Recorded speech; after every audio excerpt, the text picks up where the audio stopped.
ನಮ್ಮ ದೇವರು ಕರ್ತನಾದ ಯೇಸು ಕ್ರಿಸ್ತನ ನಾಮದಲ್ಲಿ ಅನುದಿನದ ಆಹಾರ ಪ್ರಿಯರಿಗೆ ಪ್ರೀತಿಯ ಶುಭಾಶಯಗಳು.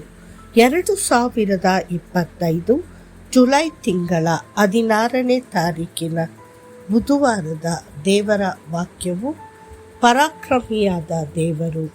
ಆದರೆ ಕರ್ತನು ನನ್ನ ಸಂಗಡ ಪರಾಕ್ರಮಿಯೂ ಭಯಂಕರನೂ ಆಗಿದ್ದಾನೆ. ಆದುದರಿಂದ ನನ್ನನ್ನು ಹಿಂಸಿಸುವನು ಎಡವಿ ಬೀಳುವರು ಮತ್ತು ಜಯಶಾಲಿಗಳಾಗುವುದಿಲ್ಲ.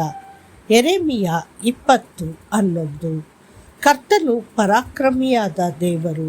ಪ್ರವಾದಿಯಾದ ಯೆರೆಮೀಯನು ಆತನನ್ನು ಪರಾಕ್ರಮಿ ಮತ್ತು ಅದ್ಭುತ ಯೋಧ ಎಂದು ವರ್ಣಿಸುತ್ತಾನೆ.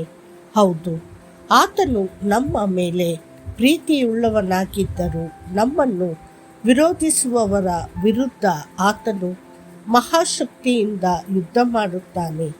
ಅದಕ್ಕಾಗಿಯೇ ನಮಗೆ ಹಾನಿ ಮಾಡಲು ಪ್ರಯತ್ನಿಸುವವರು ಎಂದಿಗೂ ಯಶಸ್ವಿಯಾಗುವುದಿಲ್ಲ.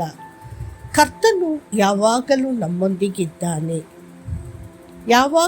ನಮ್ಮೊಂದಿಗಿದ್ದಾನೆ ಮತ್ತು ಇಂದು ದೇವರು ನಿನಗೆ ಹೇಳುತ್ತಾನೆ, ನನ್ನ ಮಗನೇ, ಇಲ್ಲಿಯವರೆಗೆ ನಿನ್ನನ್ನು ಹಿಂಸಿಸುತ್ತಿರುವವರು ಇನ್ನು ಮುಂದೆ ಹಾಗೆ ಮಾಡಲು ಸಾಧ್ಯವಿಲ್ಲ. ನಾನು ಒಬ್ಬ ಪರಾಕ್ರಮಿ ಯೋಧನಾಗಿ ನಿನ್ನೊಂದಿಗಿದ್ದೇನೆ. ನನಗೆ ಒಬ್ಬ ಸಹೋದರ ಗೊತ್ತು. ವಿದೇಶದಲ್ಲಿ ಕೆಲಸ ಮಾಡಿ ಶ್ರೀಮಂತನಾಗಿ ಭಾರತದಲ್ಲಿರುವ ತನ್ನ ಊರಿಗೆ ಹಿಂತಿರುಗಿದನು. ಆದರೆ ಅವನ ಯಶಸ್ಸಿನಿಂದಾಗಿ ಅನೇಕರು ಅವನನ್ನು ಕಾರಣವಿಲ್ಲದೆ ವಿರೋಧಿಸಲು ಪ್ರಾರಂಭಿಸಿದರು. ಕೆಲವರು ಅವನು ಹೊಸದಾಗಿ ನಿರ್ಮಿಸಿದ ಮನೆಯಲ್ಲಿ ವಾಸಿಸುವುದನ್ನು ತಡೆಯಲು ಮಾಟಮಂತ್ರವನ್ನು ಬಳಸುವ ಮಟ್ಟಿಗೂ ಹೋದರು. ಆದಾಗ್ಯೂ ಅವನು ಕರ್ತನಿಗೆ ದೃಢವಾಗಿ ಅಂಟಿಕೊಂಡನು. ಶತ್ರುಗಳು ಮತ್ತೆ ಮತ್ತೆ ಪ್ರಯತ್ನಿಸುತ್ತಿದ್ದರು. ಅವರ ಯಾವುದೇ ಪ್ರಯತ್ನಗಳು ಯಶಸ್ವಿಯಾಗಲಿಲ್ಲ.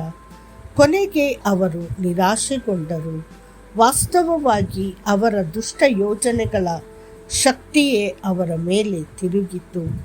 ನಿಮ್ಮನ್ನು ಮುಟ್ಟುವವನು ಆತನ ಕಣ್ಣುಗುಡ್ಡೆಯನ್ನು ಮುಟ್ಟುತ್ತಾನೆ. ಜಕರ್ಯ 2:8 ಎಂಬ ವಾಕ್ಯ ಎಷ್ಟು ಸತ್ಯ. ನಮ್ಮ ದೇವರು ಪ್ರೀತಿಯ ಸಾಕಾರ ಕುರಿಮರಿ, ಆದರೆ ಅವನು ಯಹೂದದ ಸಿಂಹವೂ ಹೌದು. ಆತನು ಸೈನ್ಯಗಳ ಕರ್ತನು, ಪರಾಕ್ರಮಿ ಯೋಧನು. ಆತನು ಘೋಷಿಸುತ್ತಾನೆ, ನಿನ್ನನ್ನು ಎದುರಿಸಲು ರೂಪಿಸಿದ ಯಾವುದೇ ಆಯುಧವು ಜಯಿಸುವುದಿಲ್ಲ. ಯೆಶಾಯ 54:17.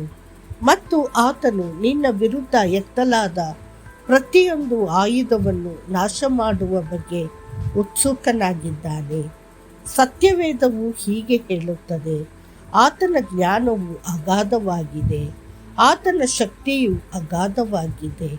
ಅವನನ್ನು ವಿರೋಧಿಸುವ ಯಾವನು ಹಾನಿಗೊಳಗಾಗ ಹೊರಬಂದನು. ಯೋಬ 9:4. ದೇವರು ಬಂಡೆಯಂತೆ ಆತನ ವಿರುದ್ಧ ಬರುವವರು ಮಾತ್ರ ಪುಡಿಪುಡಿಯಾಗುತ್ತಾರೆ. ದುಷ್ಟರು ನಿಮ್ಮ ವಿರುದ್ಧ ಎದ್ದಾಗ ಚಿಂತಿಸಬೇಡಿ ಅಥವಾ ಆತಂಕಗೊಳ್ಳಬೇಡಿ. ಬದಲಾಗಿ ಪರಾಕ್ರಮಿ ದೇವರ ಮೇಲೆ ಆತುಕೊಳ್ಳಿ. ಆತನೇ ನಿಮಗಾಗಿ ಹೋರಾಡಿ ನಿಮ್ಮ ಪರವಾಗಿ ಹೋರಾಡುವನು. ಆತನು ನಿಮ್ಮ ಕಾರಣವನ್ನು ಎತ್ತಿ ಹಿಡಿಯುವನು. ಅನ್ಯಾಯವು ಶಾಶ್ವತವಾಗಿ ಮುಂದುವರಿಯಲು ಆತನು ಬಿಡುವುದಿಲ್ಲ.